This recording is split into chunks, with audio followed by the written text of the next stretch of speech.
Welcome back to another live episode of Spurs in Focus post-game reaction. Game 4, your San Antonio Spurs pulled it out. They have a stranglehold on their series versus the Portland Trailblazers. They're up 3-1 after beating the Blazers in their gym, 114-93.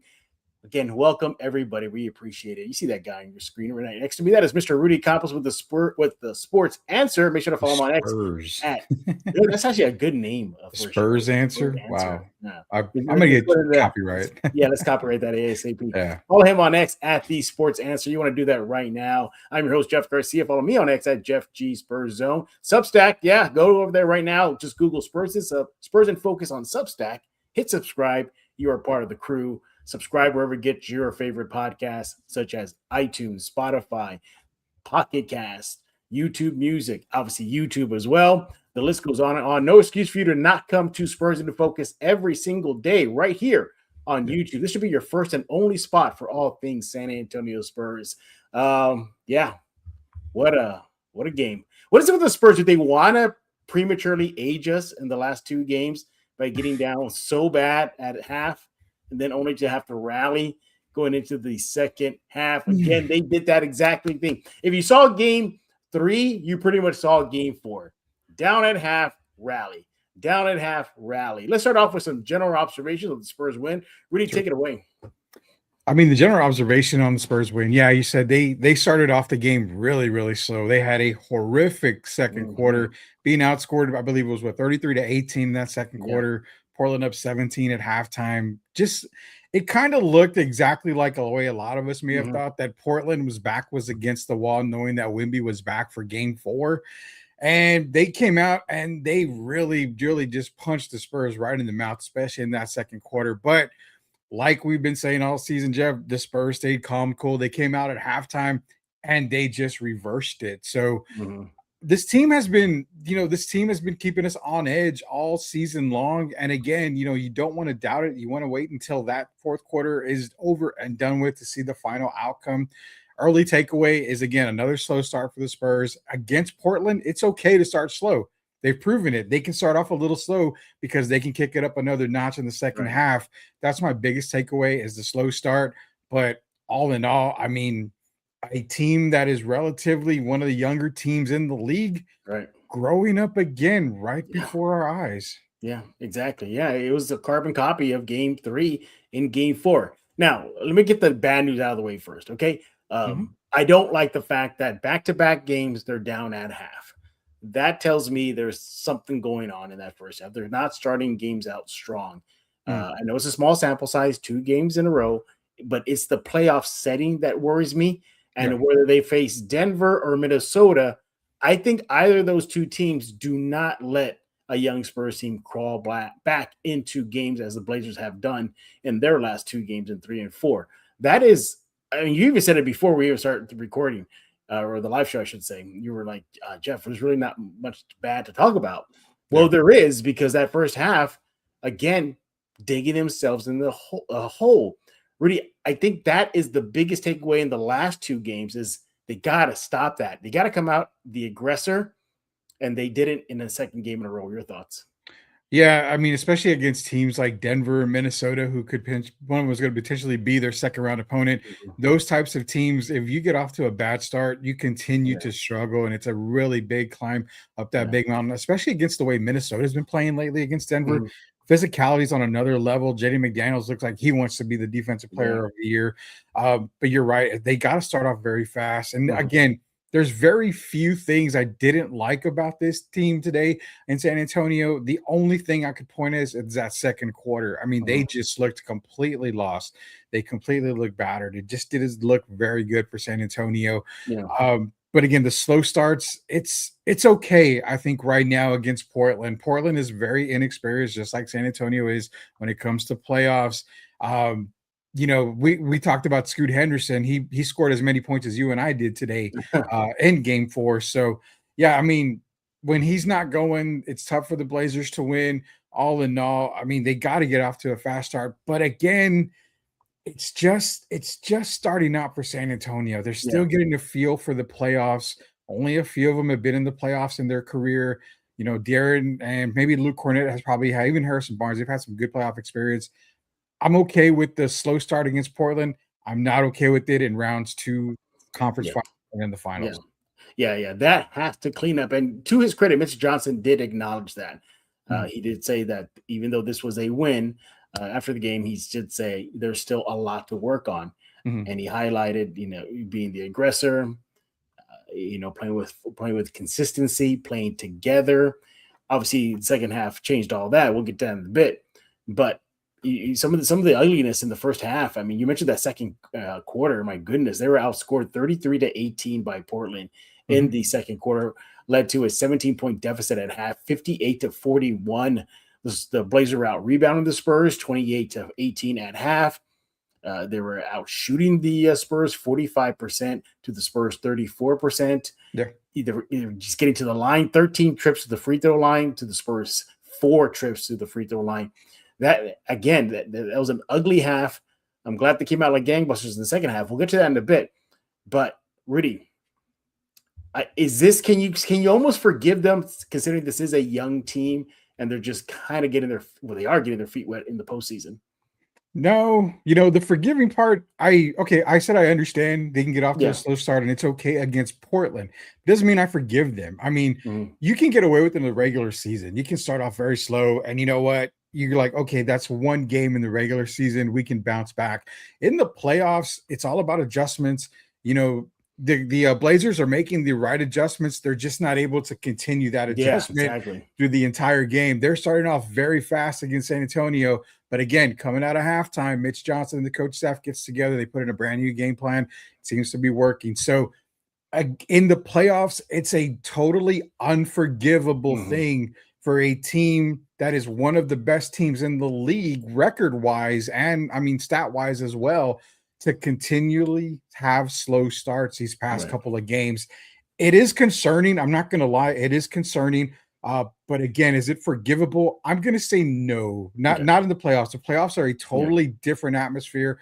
You do not want to come out slow in each and every game because it will bite you in the butt. Yeah, and it almost did again to the Spurs. Fortunately for the Spurs, they had a tremendous second half. Again, if you saw Mhm, game three, you pretty much saw game four. Just is carbon copy. The Spurs just came out of the half and just took over the game. Let's get to the real deal.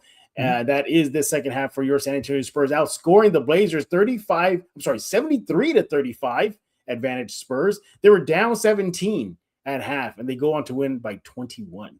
So pretty good Yeah, numbers there for the yeah. Spurs. How about a turnaround? And they just did everything right, out rebounding the Blazers 22-11 in the second half, committing more assists, 15 to the Blazers, 3 in the second half, connected on shots. They were a scorching 66% shooting from the field in that second half to Yeah. the Blazers 33%. The Blazers just went cold. They just went cold. Now, credit the Spurs defense for that. And that was my biggest issue with the first half, was that their defense was almost non-existent. It came alive in the second half, getting aggressive. They got to the free throw line 13 times with the Blazers 10 overall. And of course, I mean, knocking down the threes. That was something heading into the postseason. I was worried about the Spurs, is that it is a 3-point happy NBA era right now, Yeah. and the Spurs don't connect on them. That could be the difference between a win and a loss. Fortunately, the Spurs connected on them on the second half, connected on 8 3-point shots, while the Blazers connected on 3. That was 20% shooting from the 3 line for the Blazers.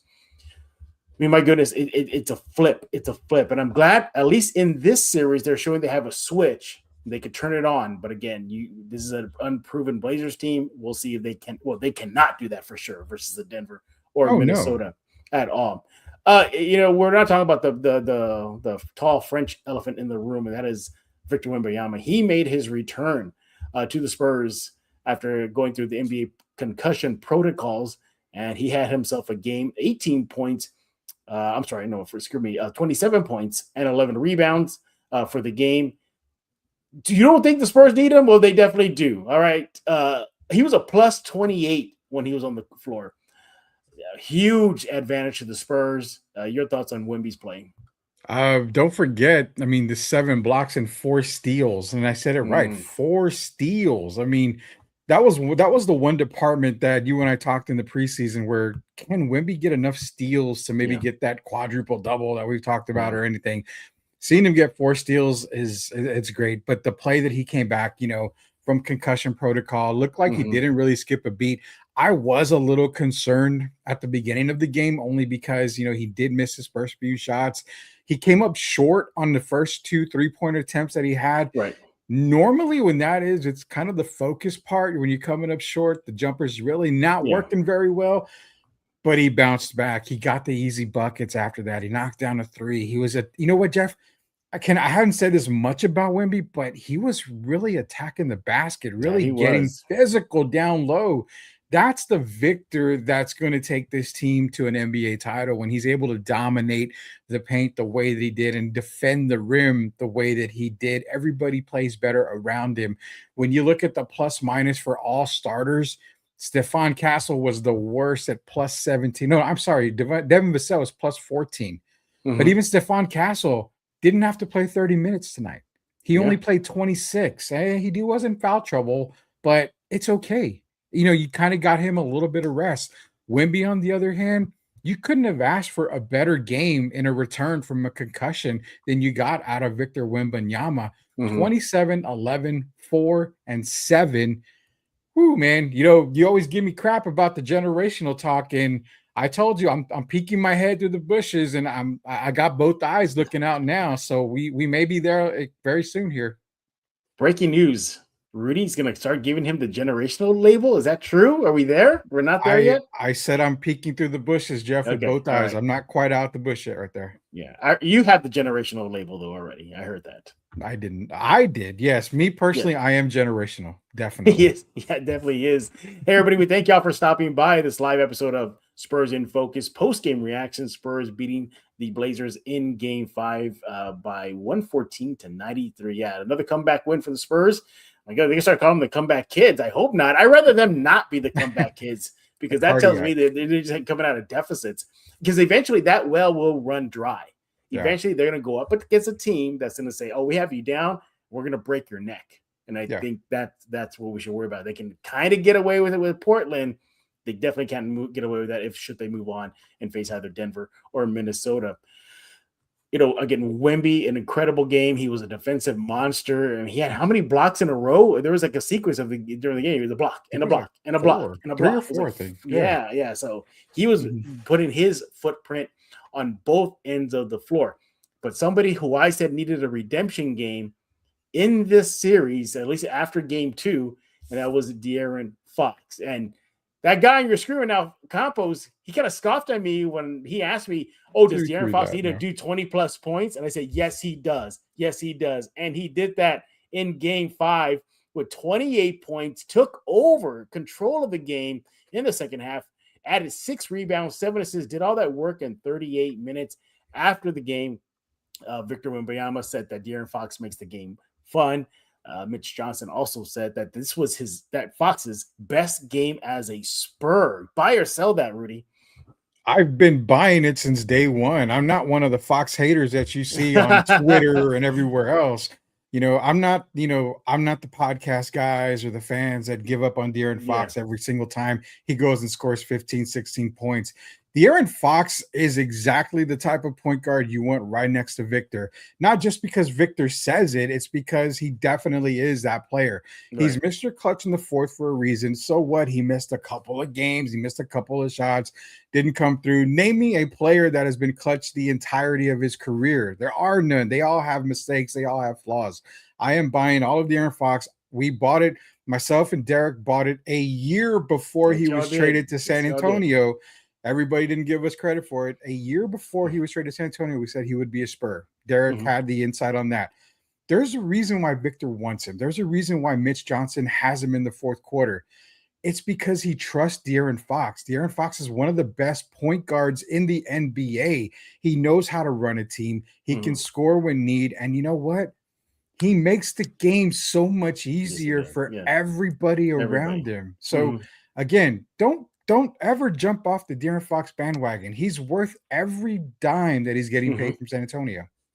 Yeah, I mean, he was also doing things outside of scoring. He was being a really good defender in that second half. He shot 65% for the game from the field. Hmm. and connected on 4 of 8 3-point shots. He even threw in 1 offensive rebound and 5 defensive rebounds as well. You look at his play in that second half. Let's go pull it up here. 18 points in the second half. 18 points.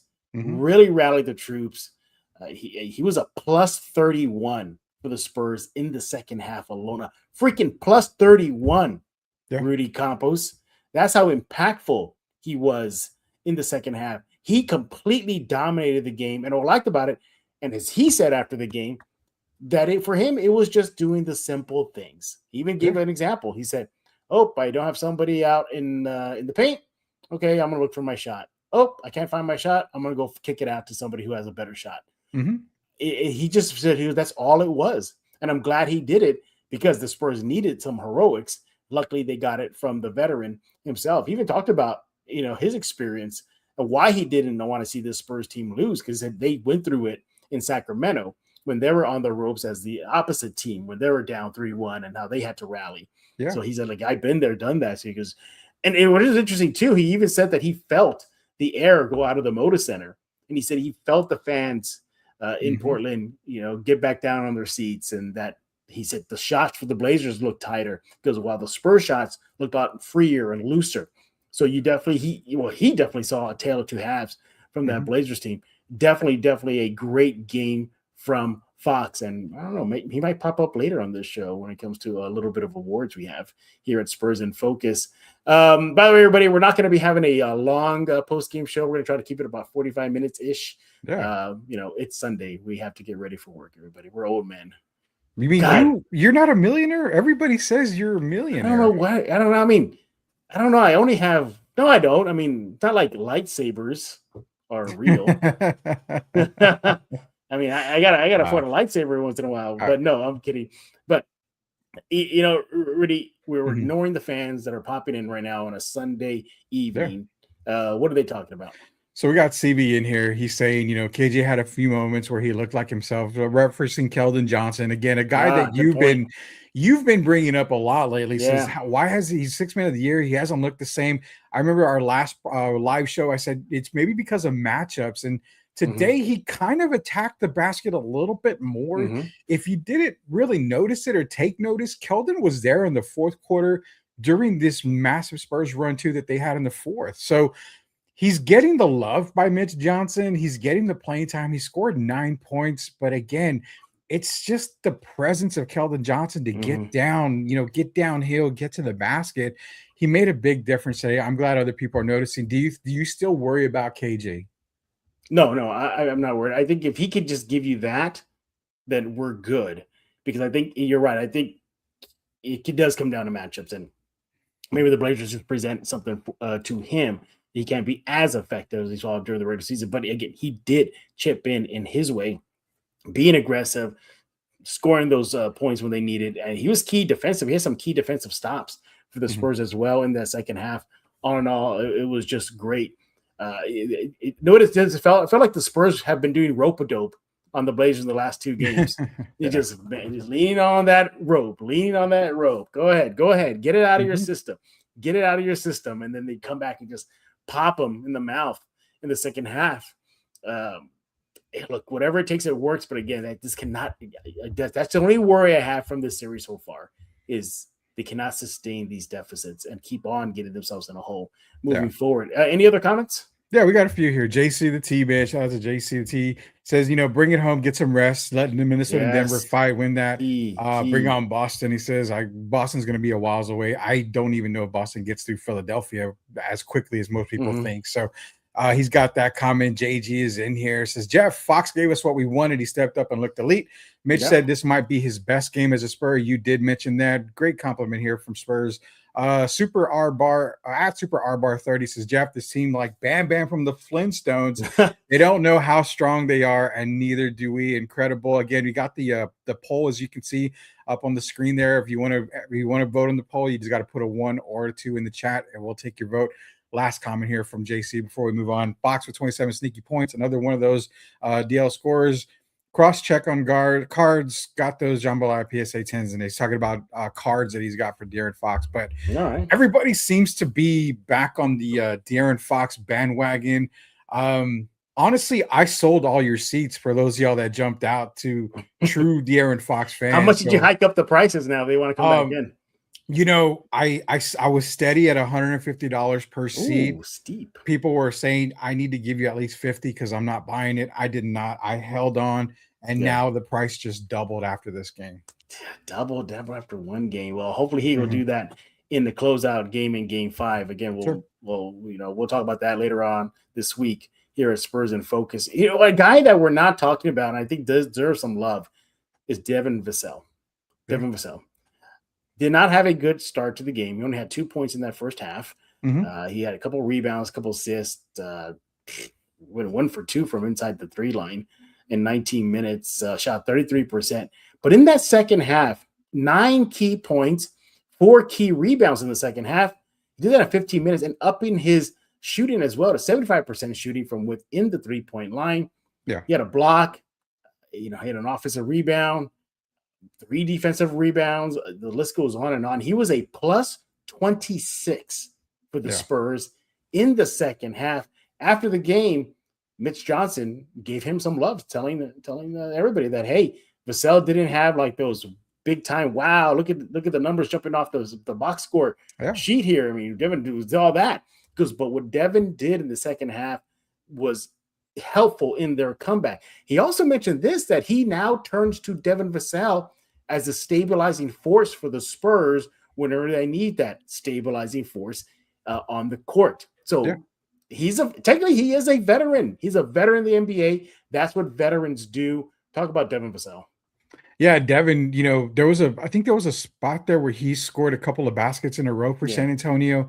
He's starting to get a little more comfortable, and that's something that's going to be scary for the rest of the league. If he gets a little more comfortable, similar to the way he started the season for San Antonio, if we get that kind of Devin Vassell, good God, you're adding a 5th scorer on this team that can be the main guy on one of those any given nights, especially against a team like maybe Minnesota or someone down the line.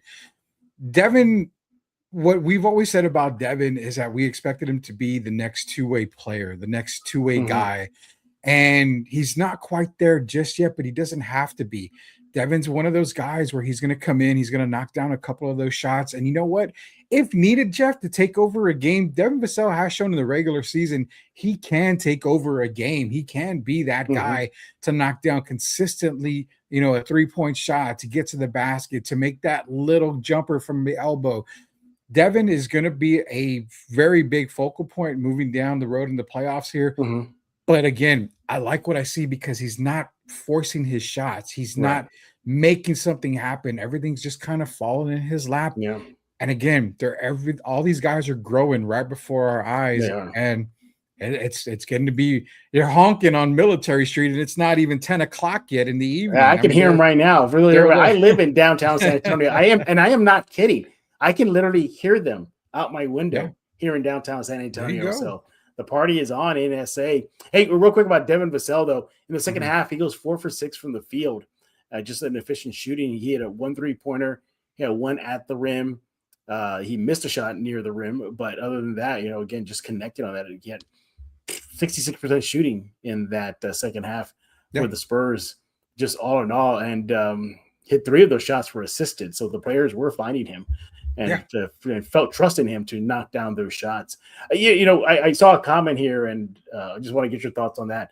What do you think about Castle and Denny kind of having that little back and forth? I was just going to bring it up. He said, "What are your thoughts on Castle Grid against Denny?"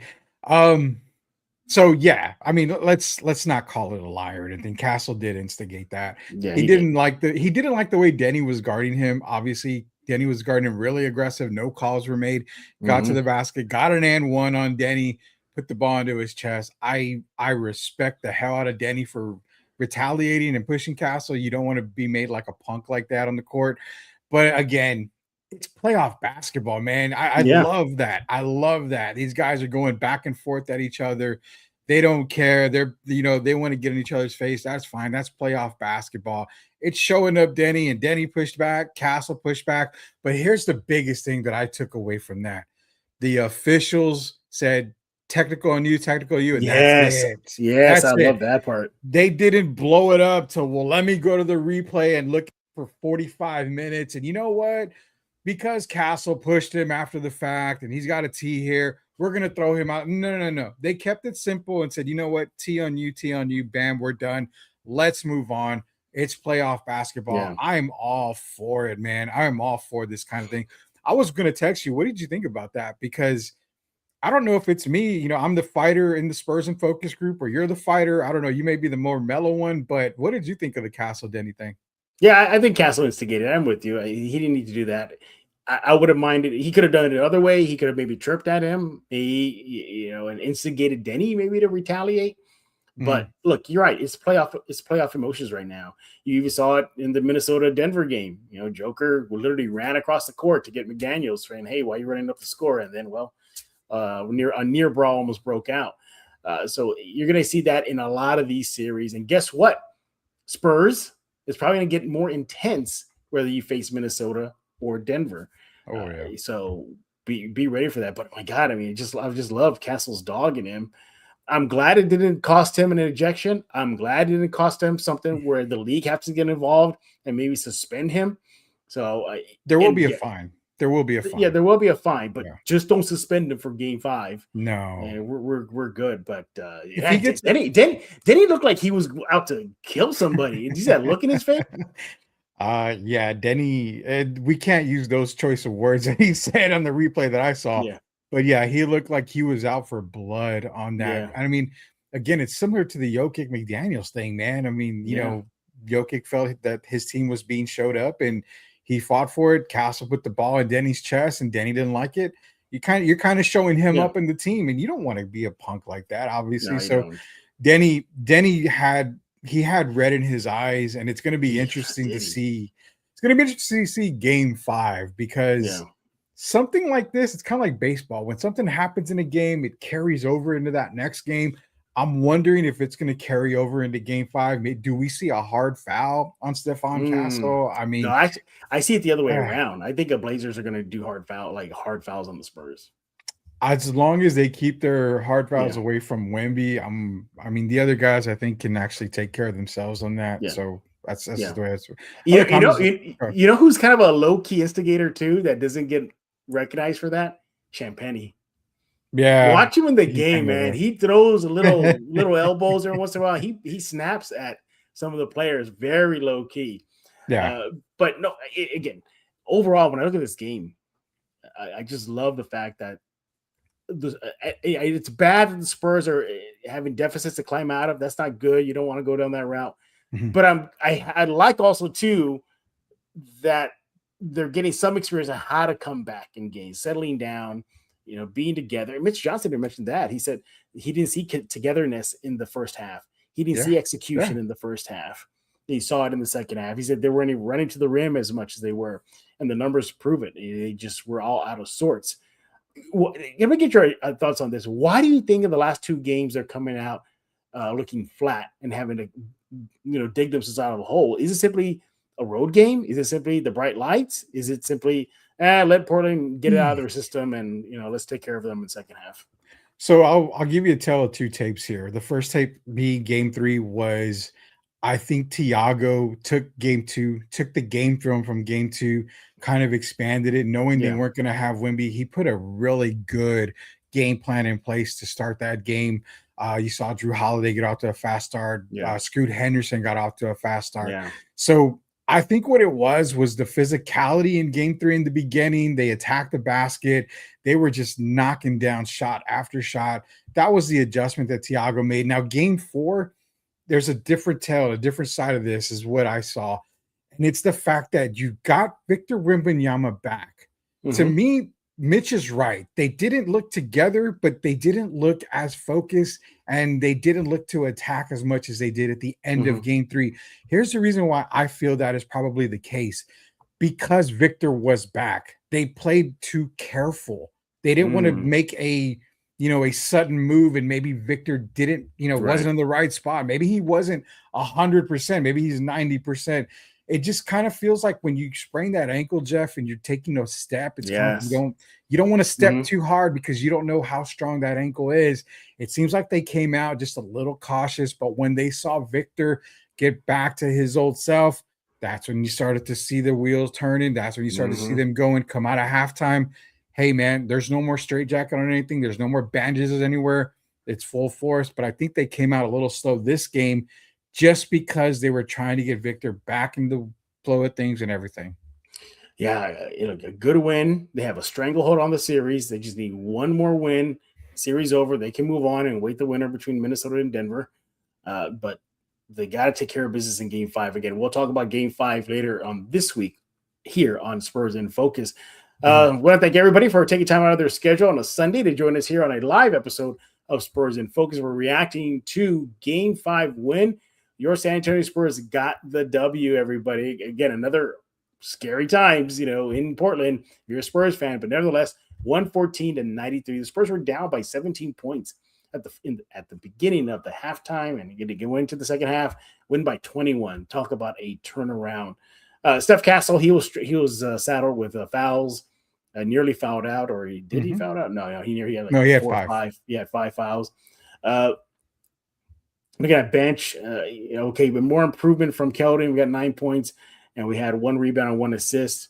Carter Bryant chipped in with 6 points. He had a rebound. He had an assist there. Harrison Barnes, again, I don't know.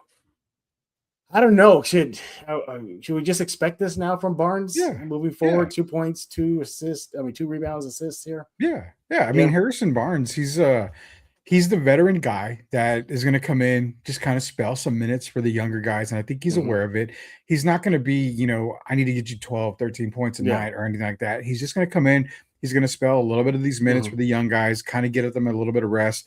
And he's just going to just play. That's all Yeah. you need him to do. You just need him to be a body out there, play. He got a dunk in that one, the game, which, I mean, he was open. He probably was surprised and shocked himself that he was open. But again, he only took, I believe, 2 shots in the game, and that's all Yeah. you kind of want from him.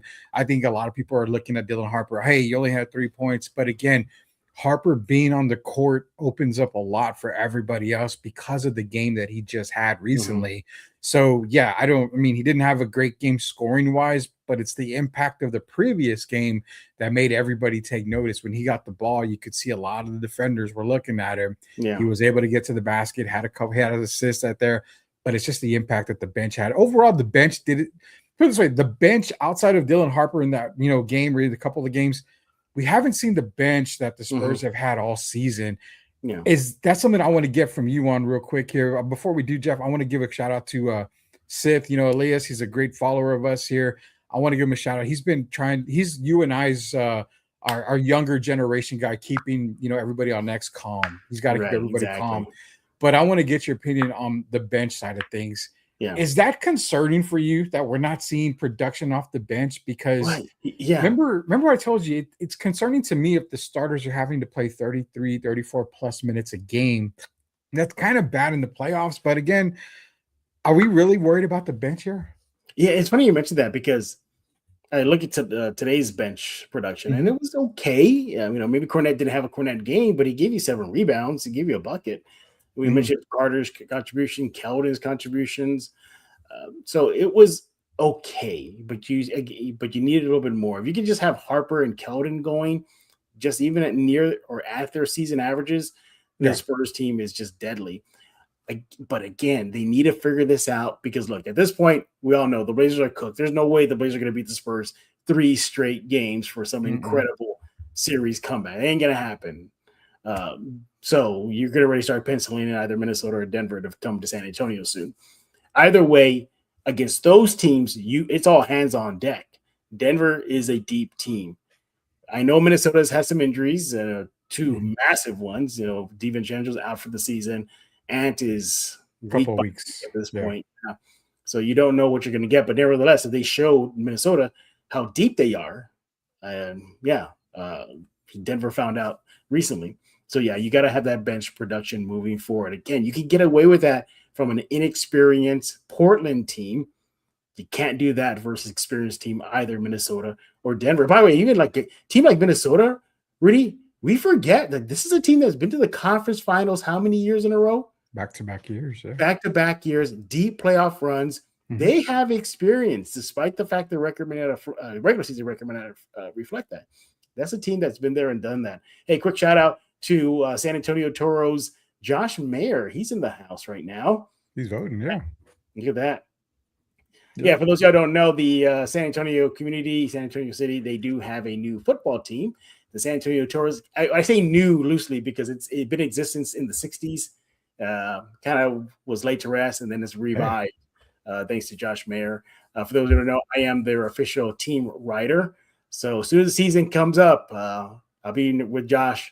I already warned Josh and the team. I'll probably get tired. They'll probably get tired of me. Rudy, can I talk to you? Can I get a quote? Can I go here? Can I talk to you here? But the QB, he's already told me because I'm good, Jeff. I'm good. Just you can talk to me anyway. So they've been warned, Rudy. They have been warned. Hey. I'm glad you're into the football world now because we cover a lot of Yeah. NFL. We talk to some NFL guys too. So look at baby Jeff coming up here. We can maybe move you up to the NFL shows that we do now. Yeah, Jeff, you're getting up there. little strides. I'm doing you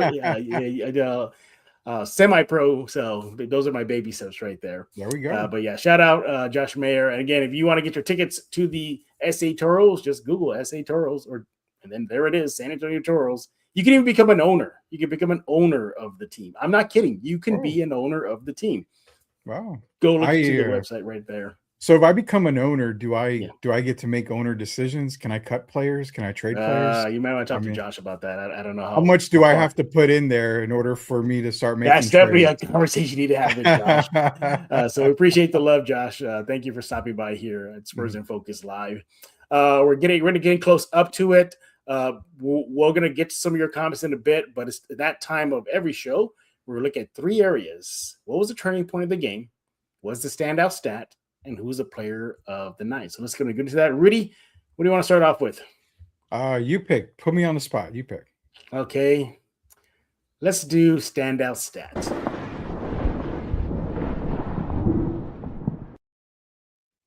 Rudy, what is your standout stat from the big win? Ooh, my standout stat is the number. It is 73-35. That is the second half scoring for San Antonio and Portland. Scorched them. So when you talk about scorched earth, as we have heard that term before, that is my standout stat. When you are able to outscore them 73-35 in the second half, there is no team. I don't care if you are the OKC Thunder. I don't care if you're one of the U.S. Olympic teams that's won gold outside of the Dream Team. It is very difficult to beat a team when they are that hot, especially coming out at halftime. They just obliterated Portland. That is my stat of the game. It's a second half stat. And I am sorry, Blazer fans, but Clyde Drexler is not walking through that door. Drexler. Terry Porter's not walking through that door. You don't have the Gel Blazers coming out. It's pretty much done. I'm sorry. I've got to say it. That's my stat. Yeah, thanks in large part to that guy you see on your screen right there. I mean, he just took over. Where are the haters, Jeff? Where are the haters? Well, they're not showing up in the comment section, that's for sure. Exactly. I'm scrolling through Twitter. I don't see no hate on the earth. Where are the haters? By the way, Josh is gonna like what's going on the moment I take off Fox's image here. Switch out to the Toros cap. Wow. Yeah. See, you get a cap. I'm gonna have to go. I'm gonna have to become an owner to get a cap now. You'll probably get all the caps if you want to. For me, the turning point of the game was once again the Spurs had a massive run in the second half. They were a plus 19 between. Well, first of all, the score was 58-41 in the third period with actually from the start of the period. And then the Spurs go on a plus 19 run to about the 4-minute point of the third period. And then they had the lead already 64-62. Now, in that run, Vassell scored 9 points. Again, shout out to Vassell. He went 4 for 4 from the field in that run. Perfect shooting. He hadn't even added 4 rebounds. He was key to the Spurs run that took over the game and ultimately led to the win. In that run, Castle, 3 points and 3 assists doing his part.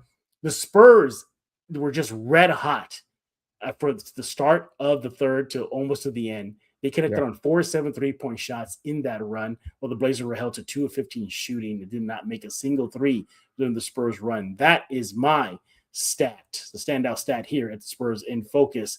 All right, let's see if we can trip up Rudy here.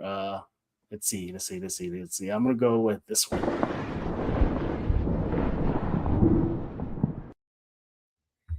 Rudy, who's your standout player?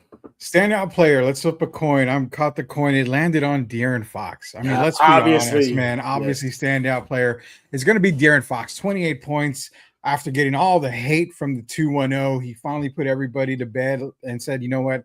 I'm here for a reason. They pay me this money for a reason. This is the reason why. When I need to be clutch, I can be clutch. When the big man needs to be clutch, he can be clutch. But guess what?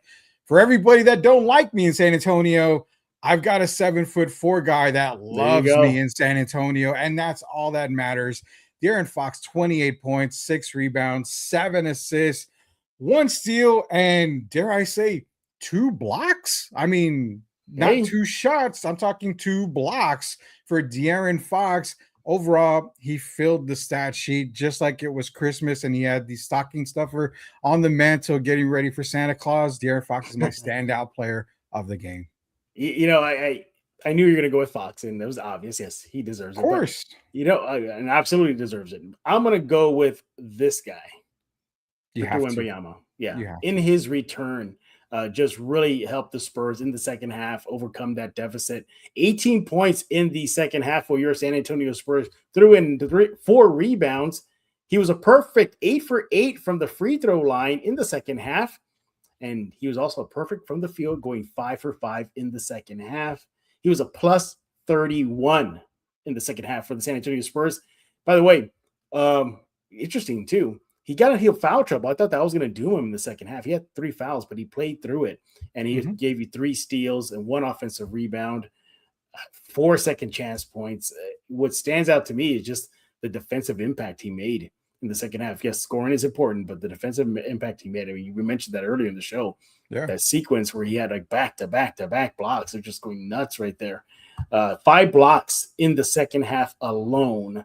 He was a big reason, one of the big reasons why the Spurs got the W. I am going with Victor Wembanyama as my standout player. All right, let's go with the last one here, and that is the turning point.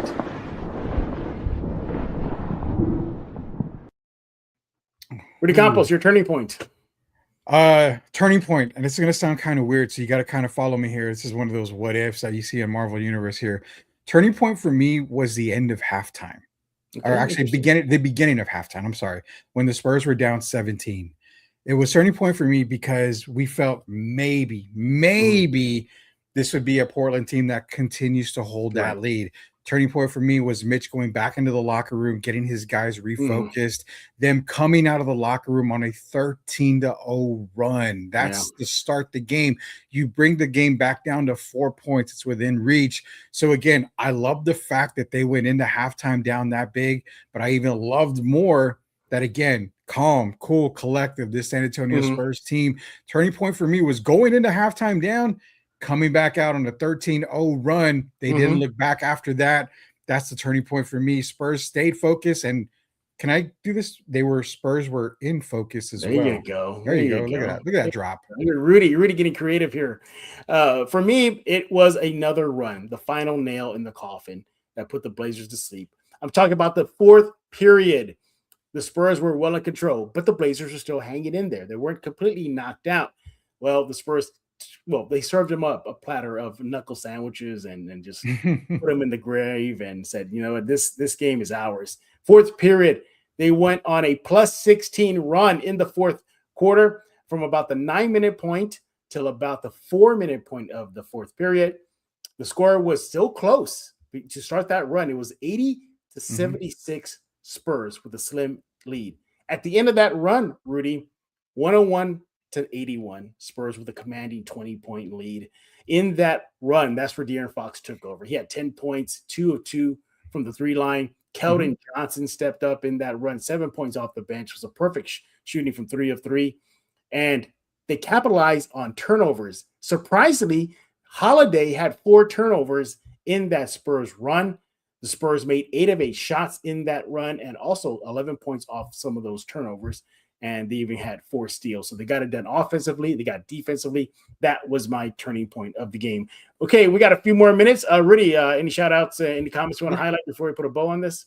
Yeah, Sith with the Go Spurs go. He said the turning point was his tweet that he did tweet out on X. So we'll have to Yeah. go back and look at Why that. is he always popping his collar for? You notice that he's Uh trying to pop his collar a I lot more think now. he learned that from you and I. The confidence there, it's Ah, yes. growing on the Sith man there. You got in Campos 210 says go Spurs go. Let's bring it back home for the win. Mhm. It says Portland beat themselves. Yeah. That's kind of So an interesting yeah, that's an interesting take take. there because you could maybe see that they beat themselves, but man, it's just that Spurs run. I don't know if Portland beat themselves there because maybe a timeout at a certain spot would have helped Yeah. us Portland. I don't know. Good comment, good take there. But that's it. We got Seth laughing here. But other than that, Jeff, all the comments were great, man. Awesome. Awesome. Well, thank y'all guys for tuning into this live episode of Spurs in Focus. And we'll definitely have a new episode of Spurs in Focus to start your Monday. We're going to get away from the X's and O's in the games. We have a special guest for Monday. We'll definitely get back on track on Tuesday as we'll go into game 5. Hopefully, it will be a closeout game. Rudy, you want to give your quick prediction? That's it. Uh Blazers cooked. We're done. Start going to Cancun. yeah. What Make is plans. yeah, I mean it's Spurs in 5. I don't think Yeah. the Blazers are done. They can go ahead and go to what like Charles Barkley says, go to that dirty water down in Galveston, and they can The kind of dirty go water. they can go on summer vacation down there. So yeah, Yeah. it's Spurs in 5. I don't have them Yeah. losing again. Hey, it'll make us look smart if we call it in the U in 5. So we'll be like, see, listen to us.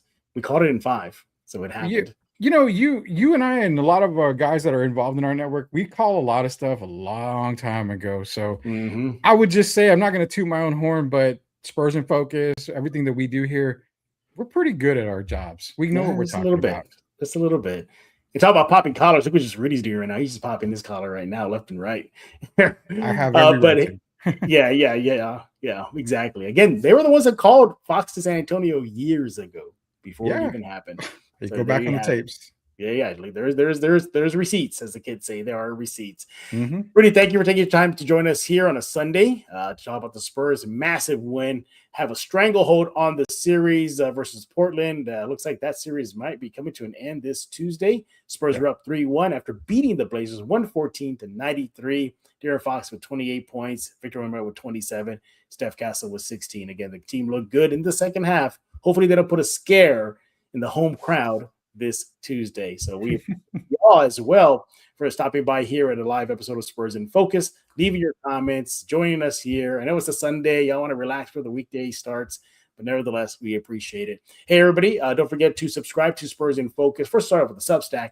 Just Google Spurs in Focus Substack. Go hit subscribe. Completely free. Sign up right now. Be a part of the crew. And for this show, you want to go to iTunes, Spotify, Pocket Cast, Amazon Podcasts, YouTube Music, obviously YouTube.